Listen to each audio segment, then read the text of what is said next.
তো hello guys, আজকে আমরা যাচ্ছি একটা সম্পূর্ণ অন্যরকম একটা আধ্যাত্মিক জায়গায়। আমরা যাচ্ছি শিবনিবাস আর পাগলাখালি, যেটা অবস্থিত হচ্ছে মাঝদিয়ায়। তো চলুন যা যাক। আমরা মাঝদিয়া স্টেশনে নেমে সেখান থেকে 10 মিনিটের রাস্তা হচ্ছে শিবনিবাস।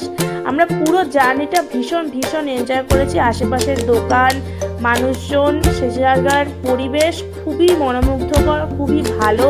আমরা পুরো রাস্তাটা এনজয় করতে করতে গেছি। তো আপনারাও এখন ভিডিওটা দেখুন এবং এনজয় করুন। আমরা শিবনিবাসে গেছি হচ্ছে মোটামুটি আমরা দুপুরের দিকেই গেছিলাম। তো মাঝদিয়া স্টেশন থেকে নেমে আমরা সম্ভবত টোটোই ধরেছিলাম, হ্যাঁ টোটো ধরেছিলাম, টোটো ধরে আমরা গেছিলাম। তো আপনারাও আসলে সেভাবেই আসবেন, আর পুরো দিনের একটা প্রিপারেশান নিয়ে আপনারা আসবেন। প্রসাদের কোনো অসুবিধা হবে না, কারণ পাগলাখালিতে গেলে আপনারা খিচুড়ি পেয়ে যাবেন। তো খিচুড়ির ব্যাপারটা আপনারা পরে ভিডিও শেষে দেখতে পাবেন। পাগলাখালির ভিডিওর যে পার্টটুকু আছে এখানে, তো সেটাতে আপনারা দেখতে পাবেন। তো চলুন এখন যাওয়া যাক। তো গাইস, আমরা কিন্তু যাচ্ছি এশিয়ার বৃহত্তম শিবলিঙ্গ দেখতে এবং পুজো দিতে। হ্যাঁ গাইস, এটাই সত্যি, এশিয়ার বৃহত্তম শিবলিঙ্গ। এবং কথিত আছে যে শিবনিবাসের যে শিবলিঙ্গ সেটা মাটি পুড়ে উঠেছে। তো কতটা আধ্যাত্মিক আপনারা নিজেরাই বুঝতে পারছেন। আর আপনাদেরকে আরেকটা কথা বলি, যারা শিয়ালদা থেকে আসবেন তারা শিয়ালদা থেকে সোজা গেদে লোকাল ধরে নেবেন। গেদে লোকাল ধরে আপনারা মাঝদিয়ায় নামবেন। মাঝদিয়ায় নেমে স্টেশন থেকে বেরিয়ে আপনারা যে কোনো টোটো স্ট্যান্ডে গিয়ে বলবেন, টোটো স্ট্যান্ড ওখানেই থাকে স্টেশনের বাইরে, গিয়ে বলবেন যে আপনারা শিবনিবাস যাবেন। তো শিবনিবাসে আপনারা চলে যাবেন এবং শিবনিবাস থেকে বেরিয়ে পাগলাখালির একটা প্রায় 8 ঘন্টা থেকে 40 মিনিটের রাস্তা রয়েছে। তো সেটা আপনারা এনজয় করতে করতে যাবেন। খুব ভালো সাইট সিন, খুবই সুন্দর জায়গা। আর মাঝদিয়া একটা গ্রাম্য এলাকা। তবে আমাদের এই দিককার থেকে, মানে আমাদের এই দিককার যেরকম আধুনিকতাটা বেশি, ওখানকার কিন্তু পরিবেশটা অনেক সুন্দর। তো এটাই হচ্ছে পার্থক্য, মানে গ্রাম আর শহরের যা পার্থক্য হয়, তো সেটাই ওখানেও। তো আপনারা এনজয় করুন।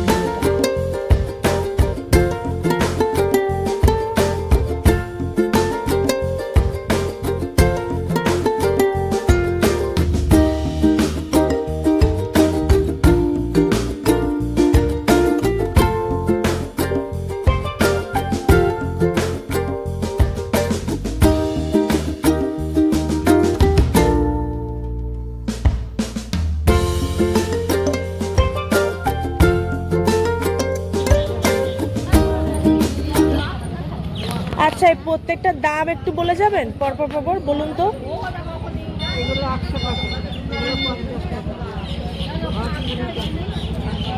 আর ওইগুলো কোনগুলো? ওইদিকে? এগুলো 50 টাকা। ঠিক আছে। তো এখানে আপনারা দেখতেই পেলেন যে আমি সামনে যে 2-3টে দোকান ছিল ডালা ফুল এসবের, সেখানে আমি এক মাসিকে জিজ্ঞাসা করিলাম যে কোনটার কত দাম। উনি বলেও দিলেন। তো জায়গাটা কিন্তু খুবই ভালো, মানে অ্যাটমসফিয়ারটা একবার দেখুন। মোটামুটি পয় পরিষ্কারই আছে শিবনিবাসের পুরো এলাকাটা। আর আপনারা যদি বাড়ির থেকে জল বা অন্যান্য ফুল টুল নিয়ে নাও আসেন, তাহলেও আপনারা এখান থেকে সবই পেয়ে যাবেন।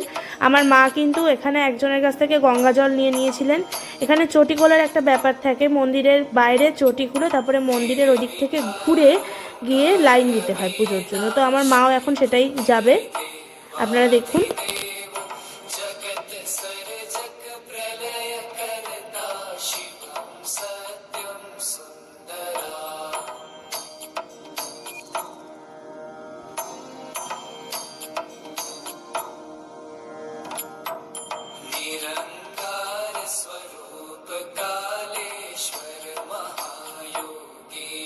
তো আমার মা এখন গিয়ে লাইন দিল। আমার মা আর বাবা পুজো দেবেন না, মেনলি আমার মাই পুজো দেবেন, আর আমিও দেবো না। আমরা মায়ের সঙ্গে এসছি। মায়ের অনেক দিনের ইচ্ছা ছিল শিবনিবাস আর পাগলাখালি ঘুরে যাওয়ার। আমি যবের থেকে কলেজে ভর্তি হয়েছি তবের থেকেই মায়ের ইচ্ছাটা ছিল। তো এই দিনকে মায়ের ইচ্ছাটা সম্পূর্ণ হয়েছে। তো দেখুন লম্বা লাইন পড়েছে। তো এমনিতে খুব কিন্তু বেশি ভিড় না, তবে খুব কম ভিড় এটাও বলা যায় না। চারপাশটা দেখুন, মেঠো পরিবেশ, খুবই সুন্দর। আর এখানে সবাই খুব শান্তভাবে অপেক্ষা করছিল যে কার কখন লাইন আসবে, সেই অনুযায়ী পুজো দেওয়া হবে। তো এরকমভাবেই চলছিল।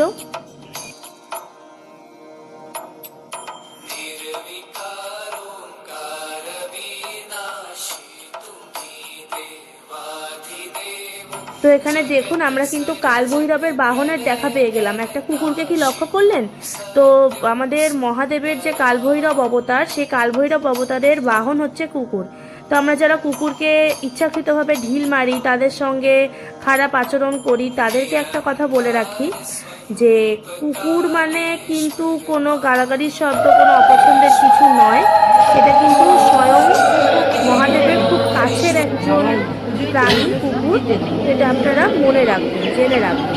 তো এই দেখুন পুজো শুরু হয়ে গেছে, সব এক এক করে পুজো দেওয়া শুরু করেছে। খুবই ভালো একটা পরিবেশ। শিবলিঙ্গটা দেখুন, অসাধারণ একটা পবিত্র জিনিস, একটা মানে মন ছুঁয়ে যাওয়ার মতন জিনিস।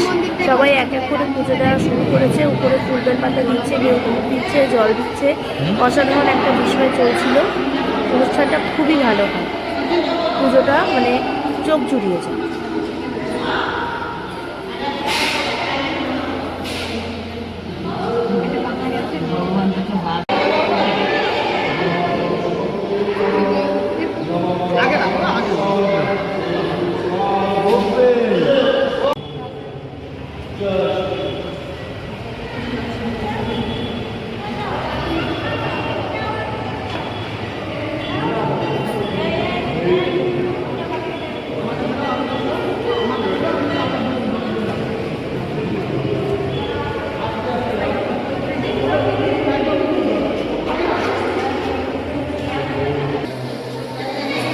তো এতক্ষণে দেখুন আমার মায়ের লাইন চলে আসলো। আমার মা প্রথমেই ফুল দিয়ে অর্ঘ্য দান করে দিলেন, এরপরে জল দেবেন, জল নিবেদন করবেন মহাদেবকে।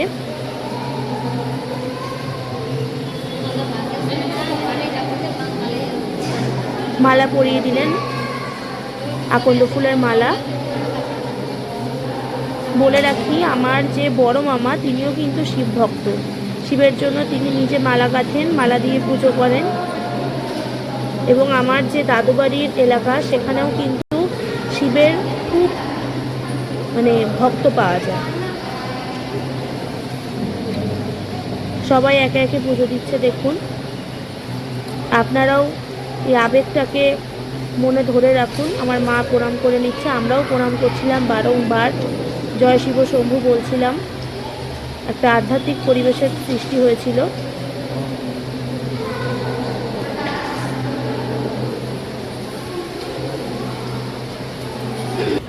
সেই ফুলগুলো ছুঁয়ে দেখছিলাম, যেগুলো শিবলিঙ্গে বারবার দিচ্ছিলেন ভক্তরা। পুরো পরিবেশটাকে অনুভব করার চেষ্টা করছিলাম। কেউ কেউ জপ করছিলেন, মানে এক অসাধারণ পরিবেশ। ধূপকাঠি জ্বালাচ্ছিলেন, প্রদীপ দিচ্ছিলেন। আমার মাও ধূপকাঠি জ্বালিয়েছেন, প্রদীপ দিয়েছিলেন। তার সঙ্গে উনি মন্ত্রপাঠও করেছেন। আপনারা দেখতে থাকুন।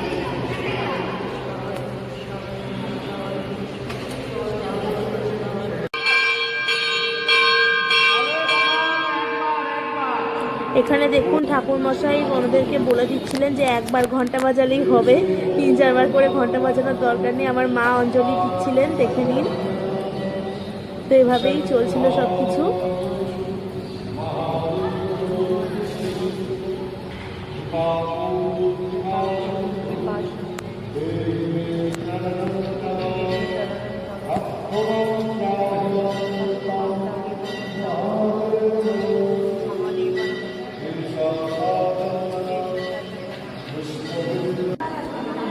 আমার মা দেখুন ধূপকাঠি দেখিয়ে নিলেন, প্রদীপ দেখিয়ে নিলেন। আর ওখানে কিন্তু খুব সাবধানে আগুন জ্বালাবেন, কারণ ওখানে প্রচুর লোকের ভিড় থাকে। তো কোনো বিপদ ঘটে গেলে সেটা একটা বড় সমস্যা হয়ে দাঁড়াবে। তো যা করবেন খুব শান্ত মাথায় ধীর স্থিরভাবে করবেন। আমিও ওখানে মোমবাতি জ্বালিয়েছিলাম, সবাই জ্বালাচ্ছিল বলে আমার খুব ইচ্ছা করছিল, তো আমি একটু মোমবাতি জ্বালিয়ে নিলাম।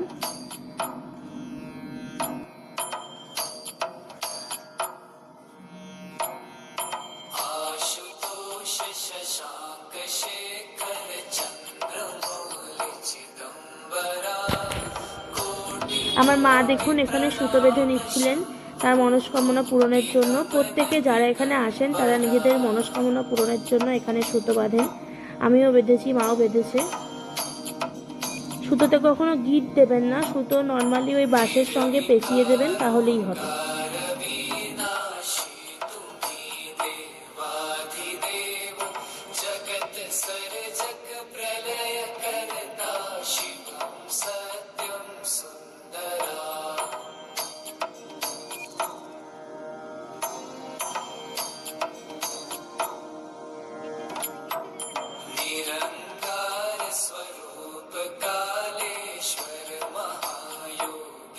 তো আমার মাও দেখলেন এখানে আমাকে আবার করে দিল গিফট না দেওয়ার জন্য, তো আমিও সেটা সেভাবেই করলাম। এর মধ্যে মাছ আছে, এই মাছের মধ্যে মাছ আছে।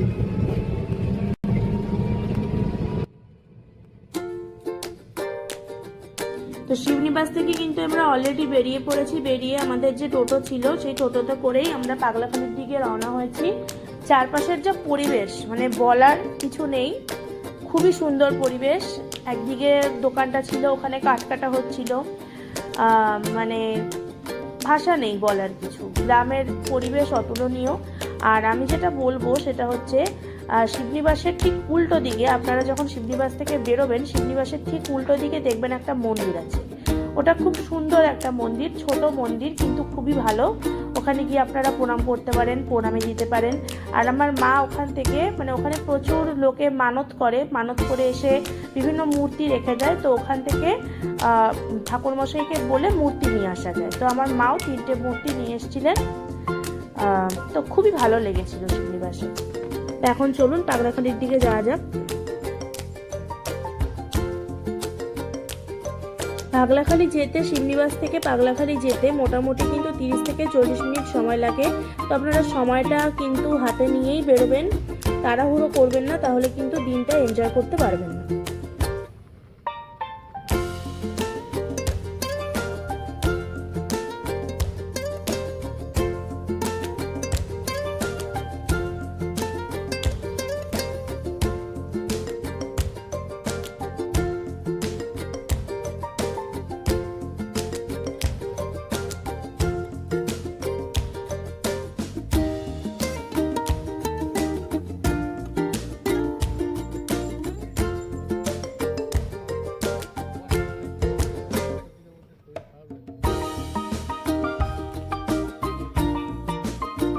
এরপরে দেখুন আমরা একটা বাঁশের ব্রিজের উপর থেকে আমরা হেঁটে যাচ্ছি। টোটো কিন্তু ওই পর্যন্তই আসবে, টোটো এসে থামিয়ে দেবে। তারপরে একটা বড় নদী আপনারা দেখতে পাবেন এবং সেই নদীতে আপনাকে বাঁশের ব্রিজ দিয়ে পার করতে হবে। আমার লাইফে ফার্স্ট এক্সপিরিয়েন্স, আমি কখনো এরকম ব্রিজে উঠিনি। তো ব্রিজটা মরমর করছিল, আমার খুব ভয় লাগছিল। আর চারিদিকে কচুরিপানা, যদি বাই চান্স নদীর মধ্যে পড়ে যায়। আমি সাঁতার জানি না, তো কি করতাম আমি জানি না, কিন্তু না, এরকম কিছু হয় না। বাঁশের ব্রিজ বেশ শক্তপোক্ত করেই বানানো হয় এবং ওখানকার লোকেরা ওইভাবেই যাতায়াত করে। ব্রিজ পার হয়ে দেখুন একটা মেঠো খুব সুন্দর একটা রাস্তা। তো আমরা সেই রাস্তা ধরে চলে গেছি। আমি অবশ্যই একটুখানি ওই চেয়ারের উপর বসে একটু রেস্ট নিয়ে নিয়েছিলাম, কিন্তু আমার মা তো খুব এনার্জেটিক, বাবাও তাই। তো দুজনে সুন্দরভাবে রাস্তা চলছিল, কোনো অসুবিধা হচ্ছিল না।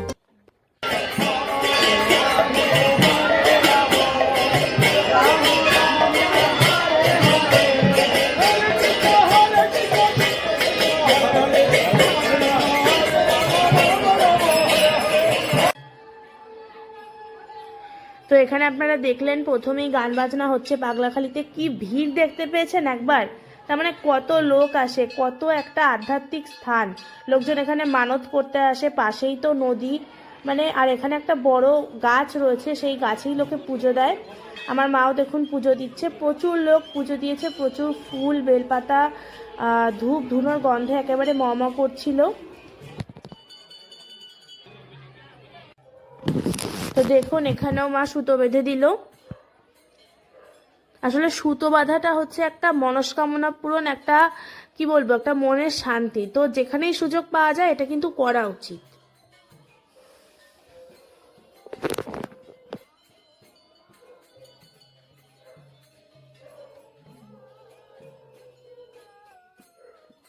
তারপরে কিন্তু এখানে প্রদক্ষিণ শুরু হয়ে গেছিল। আর প্রদক্ষিণ সবাই উলুধ্বনি, শঙ্খধ্বনি, ঘণ্টা বাজিয়ে সবাই প্রদক্ষিণ করছিল। এখানে ডাক্তার থেকে শুরু করে পুলিশ সবাই ছিল। আমি, মা, বাবা, আমরা সবাই প্রদক্ষিণ করেছি, ঘুরেছি, ঠাকুরের সামনে গান বাজনা সব কিছু উপভোগ করেছি। এভাবেই আমরা দিনটাকে কিন্তু আধ্যাত্মিক করে তুলেছিলাম।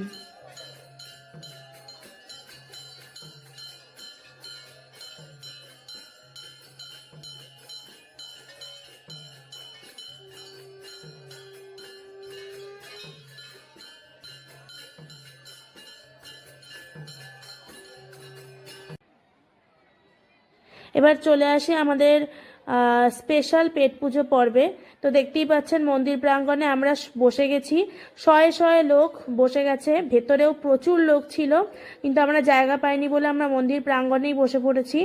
আমরা খাবারের অপেক্ষা করছিলাম, প্রচুর লোক তো, সুতরাং সবাইকে মেনটেন করে দিতে একটু তো দেরি হয়। দেখুন ছোট্ট বাচ্চাটা কি সুন্দর আলতা পায়ে চলে গেল। একেই বলে লীলা। শিবের শক্তি তো সব জায়গাতেই থাকবে। তো দেখুন আমাদের খিচুড়ি পাতে পড়ে গেছে, অতি সুস্বাদু ছিল খিচুড়িটা। ঠাকুরের ভোগ বুঝতেই পারছেন, তার তো কোনো তুলনা হয় না। আর জল ছিল সাথে। তো আমরা খুব তৃপ্তি করে খেয়েছি। আপনারাও আসলে অবশ্যই পুজোর ভোগ খেয়ে যাবেন। এরপরে আমরা বাড়ির উদ্দেশ্যে রওনা দিচ্ছি, মানে বাড়ির উদ্দেশ্যে ঠিক না, স্টেশনের উদ্দেশ্যে, কারণ বাড়ির পথ এখনো অনেকটাই বাকি।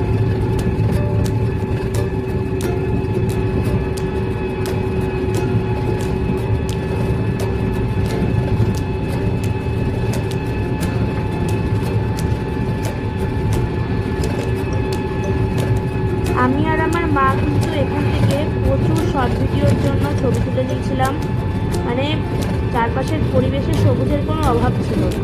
তো সেই কারণে যতটা পেরেছি আমরা নিয়ে নিয়েছি সেই সবুজের দিক থেকে, এর থেকে আর বলার কিছু নেই।